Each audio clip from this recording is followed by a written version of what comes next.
ngày nào đang slow ấy thôi con tính spray cái nhánh mà tôm nè chẳng mình ta sao spray nó vậy nữa lấy chúng chặt vào mới chặt cái ba viên chân dương đâm tắc không con bắt sao spray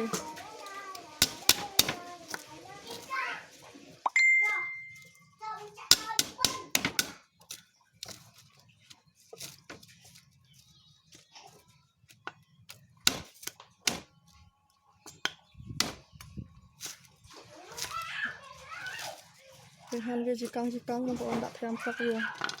vậyนี่ lỗ tay đang mai đang đam bảo chứ thị trấn thang du nước Việt Nam mà con đi spray này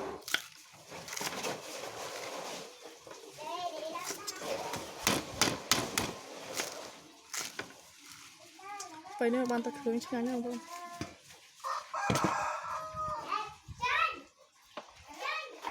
lấy chúng đặt thêm tắc vi sân chẳng bây giờ chúng thêm tắc ở chúng đặt vào bàn tích không con